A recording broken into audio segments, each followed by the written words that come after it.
O intestino de um paciente pode não ser o lugar mais óbvio para buscar as origens da depressão. Mas esse foi o palpite do químico britânico George Porter Phillips no início do século XX. Enquanto percorria as enfermarias do notório Bethlehem Royal Hospital, em Londres, Phillips observara que seus pacientes com melancolia frequentemente sofriam de constipação severa, junto com outros sinais de entupimento geral dos processos metabólicos incluindo unhas quebradiças, cabelos sem lustro e tez amarelada. Inicialmente, poderíamos pensar que esses problemas fisiológicos foram causados pela depressão, mas e se o contrário fosse verdadeiro? Phillips se perguntou, então, se seria possível aliviar a depressão tratando o intestino. Para provar essa hipótese, ele alimentou os pacientes com uma dieta de baixo teor calórico, sem carnes, exceto peixes. Também lhes ofereceu uma bebida láctea fermentada conhecida como kéfir, que contém as bactérias Lactobacillus, um micróbio amigável que já era conhecido por facilitar a digestão. Surpreendentemente, funcionou. Dos 18 pacientes testados por Phillips, 11 foram curados completamente. Outros 2 apresentaram melhora significativa. Algumas dessas descobertas foram superestimadas. Mas mais de um século depois do experimento inicial de Phillips, a relação entre intestino e cérebro é consideravelmente sólida. A influência dos micróbios em nossa saúde mental não está mais em discussão, diz Jane Alison Foster, cujo laboratório na Universidade McMaster, no Canadá, lidera pesquisas nessa área. E isso significa que podemos curar o cérebro através de nossa barriga. Há o potencial tanto para o desenvolvimento de novos tratamentos quanto para a medicina de precisão. Foster destaca que um intestino não saudável é apenas uma das muitas possíveis causas de doença mental. Em outras palavras, apenas uma parcela dos pacientes vai responder bem aos novos tratamentos psicobióticos. Mas para aqueles que sofrem de um desequilíbrio em suas bactérias intestinais, as novas terapias podem trazer um alívio muito necessário. Apesar dos primeiros estudos, incluindo o de Phillips, a ideia de que o intestino pudesse influenciar nossa saúde mental caiu em desgraça durante grande parte do século XX, e fortes evidências para esse halo misterioso só emergiram novamente nas últimas 2 décadas. Eles demonstraram que camundongos sem micro-organismos criados em condições esterilizadas para que não tivessem micróbios em seus corpos mostraram maiores flutuações nos hormônios corticosterona e ACTH, ambos conhecidos por refletirem os níveis de estresse. Isso sugeriu que as bactérias intestinais de camundongos saudáveis estavam, de alguma forma, moldando seu perfil hormonal. Os pesquisadores então deram a um grupo de camundongos sem germes bactérias Lactobacillus a classe de bactérias amigáveis que Phillips também usou em seus pacientes melancólicos. Embora esses ratos ainda apresentassem uma resposta mais alta ao estresse do que os ratos que nunca haviam sido criados livres de germes, suas respostas ao estresse eram menos pronunciadas do que os ratos sem nenhum micróbio no intestino. Existem até alguns sinais de que comportamentos depressivos podem ser transmitidos através das espécies do humano ao camundongo devido aos micróbios no intestino. Em um outro estudo, pesquisadores chineses de Chongqing coletaram uma amostra da flora intestinal de pacientes com transtorno depressivo maior e a inseriu em camundongos sem germes. Posteriormente, verificaram que esses camundongos desistiam mais rápido durante um exercício de natação forçada, um comportamento que muitas vezes é considerado análogo à letargia e ao desalento, sintomas típicos da depressão. E quando os ratos foram colocados em uma caixa, gastaram menos tempo explorando as áreas centrais e ficaram mais perto da borda, onde se sentiam mais seguros.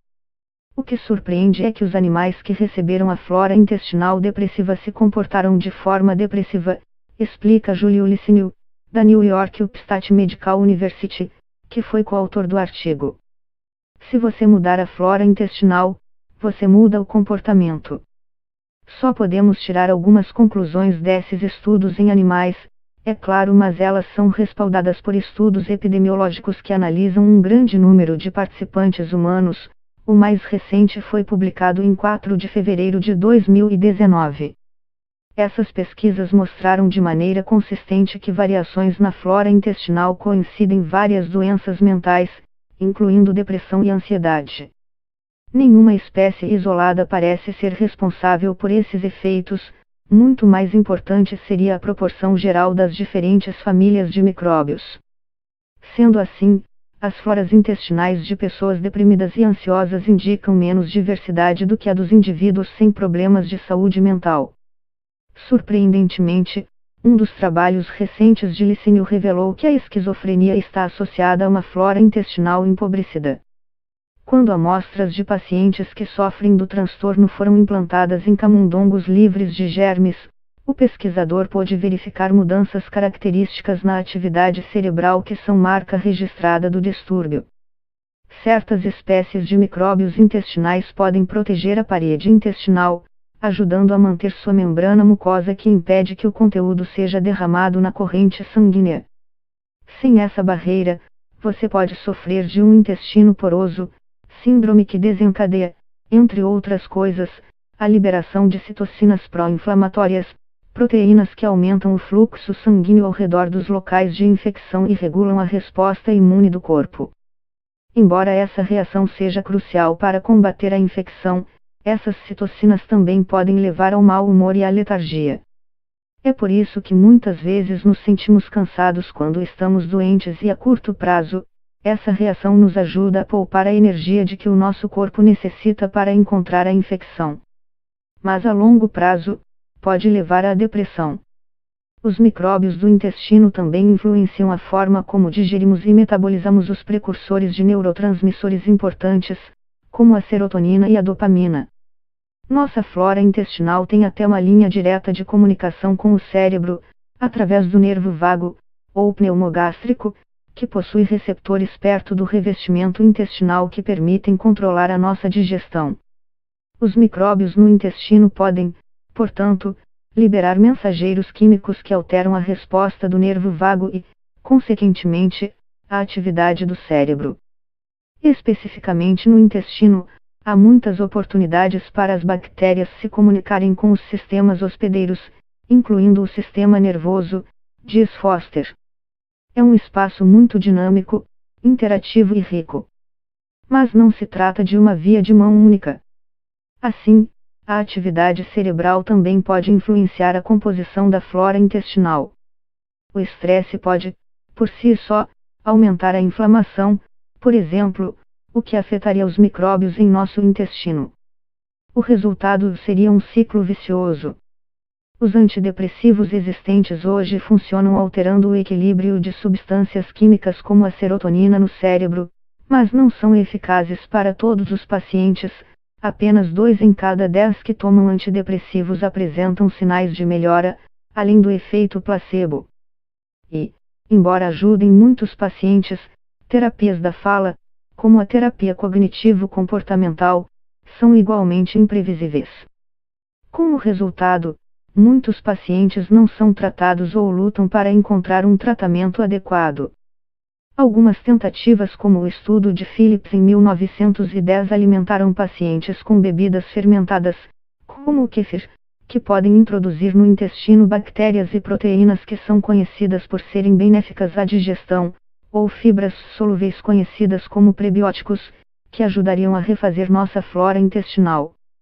Infelizmente, muitos desses estudos tendem a ser pequenos, com poucos participantes, e seus resultados foram bivalentes.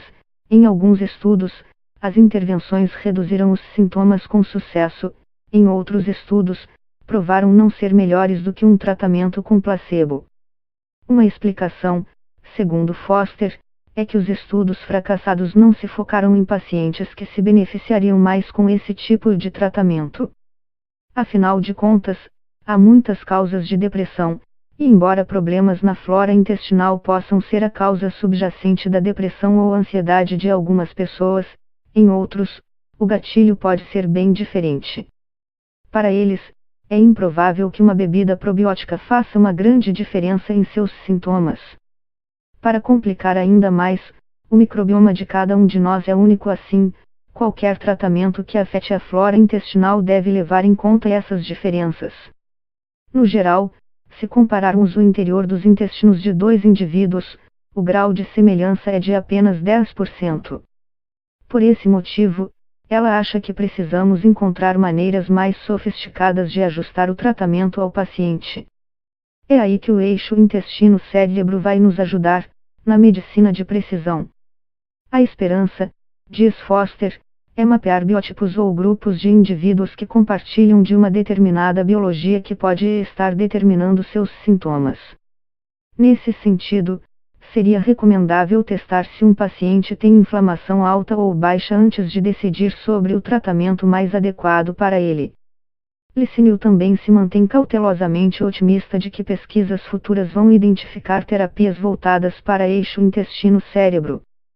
Ele diz que os significativos efeitos colaterais dos antidepressivos limitaram o desenvolvimento de novos tratamentos farmacêuticos, mas essa abordagem poderia evitar esses problemas. Você não está adulterando o cérebro, diz ele, então, acho que qualquer efeito colateral que você tenha será menos problemático. Embora ainda tenhamos que aprimorar nosso conhecimento sobre a relação entre nosso intestino e nosso cérebro, o que sabemos hoje aponta para a crescente evidência de que uma dieta saudável e balanceada pode ser uma importante medida preventiva para reduzir o risco de desenvolver uma doença como a depressão. Muitos desses estudos examinaram a dieta mediterrânea, um termo abrangente para descrever dietas ricas em legumes, verduras, frutas, nozes, frutos do mar, gorduras insaturadas e óleos vegetais, e baixo teor de açúcar refinado e carne vermelha e processada. Um estudo realizado na Espanha revelou que pessoas que seguiam a dieta mediterrânea tradicional tinham cerca de metade da probabilidade de serem diagnosticadas com depressão durante um período de 4 anos. Os dados sobre a importância da nutrição para a saúde mental e cerebral agora são extensos e altamente consistentes, diz Felice Jaca, psiquiatra nutricional da Universidade de Deakin, na Austrália, e autora de Brain Changer, The Gold Mental Health, Transformando seu Cérebro, a Boa Dieta de Saúde Mental, em tradução livre. Pesquisas vêm comprovando que a dieta mediterrânea aumentou a diversidade de bactérias intestinais e reduziu outras alterações fisiológicas, como a inflamação crônica, que também parece acompanhar a depressão. Mais de um século depois da experiência de Phillips, a depressão continua sem cura, mas para algumas pessoas, pelo menos, um intestino saudável pode ser um primeiro passo importante para uma mente mais feliz.